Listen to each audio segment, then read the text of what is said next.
വ്യത്യസ്തങ്ങളായ ഒരുപാട് ഓർമ്മകൾ സമ്മാനിച്ച 2024 അവസാനിച്ചു. ഇതാ പുത്തൻ പ്രതീക്ഷകളുമായി പുതുവർഷം 2025 നമുക്കായി നൽകപ്പെട്ടിരിക്കുന്നു. എന്താണ് ഈ പുതുവർഷത്തിൽ നമ്മെ നയിക്കേണ്ടത്?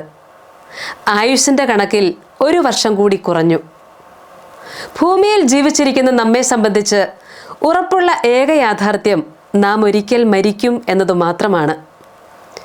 അങ്ങനെയെങ്കിൽ ഉറപ്പുള്ള ഈ യാഥാർത്ഥ്യത്തെക്കുറിച്ച് ചിന്തിച്ച് ഈ പുതുവർഷം ആരംഭിക്കാം. 2024 പ്രിയപ്പെട്ടവർ, സുഹൃത്തുക്കൾ, ബന്ധുക്കൾ ആരെങ്കിലുമൊക്കെ മരിച്ചതിൻ്റെ ഓർമ്മ നമുക്കെല്ലാവർക്കുമുണ്ട്. അവരൊക്കെ തങ്ങളുടെ കർമ്മങ്ങളുടെ ഫലം അനുഭവിക്കുവാൻ നിശ്ചയിക്കപ്പെട്ടിടത്തേക്ക് യാത്രയായി. നമ്മളാവട്ടെ മരണം എന്ന യാഥാർത്ഥ്യത്തിലേക്ക് കുറച്ചുകൂടി അടുത്തിരിക്കുന്നു.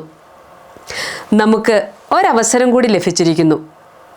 ചിന്തകളെ നിയന്ത്രിക്കാൻ, കർമ്മങ്ങളെ ക്രമീകരിക്കാൻ, വ്യാപാരങ്ങളെ വിശുദ്ധീകരിക്കാൻ. വിശുദ്ധ ബൈബിളിൻ്റെ അവസാന ഗ്രന്ഥമായ വെളിപാട് പുസ്തകം 20-ാം അധ്യായത്തിൽ അന്ത്യവിധിയെക്കുറിച്ച് പരാമർശിച്ചുകൊണ്ട് പറയുന്നത് ഇപ്രകാരമാണ്: ജീവന്റെ പുസ്തകത്തിൽ പേരെഴുതപ്പെടാത്തവരെല്ലാം അഗ്നിതടാകത്തിലേക്ക് എറിയപ്പെട്ടു. അലസത കൂടാതെ സൽപ്രവർത്തികൾ ചെയ്താൽ അപകടം കൂടാതെ സ്വർഗത്തിലെത്താം. ജീവിതാന്ത്യത്തിൽ സ്നേഹത്തോടെ ചെയ്ത പുണ്യപ്രവർത്തികളുടെ അടിസ്ഥാനത്തിലാണ് നമ്മൾ പരിശോധിക്കപ്പെടുന്നതും പ്രതിഫലം സ്വീകരിക്കുന്നതുമെന്ന് ഈ പുതുവർഷത്തിൽ ഓരോ ദിവസവും, ഓരോ പ്രവൃത്തിയിലും, ഓരോ തെരഞ്ഞെടുപ്പിലും നമുക്ക് ഓർമ്മിക്കാം. അലസത കൂടാതെ സൽപ്രവൃത്തികൾ ചെയ്താൽ അപകടം കൂടാതെ സ്വർഗത്തിലെത്താം.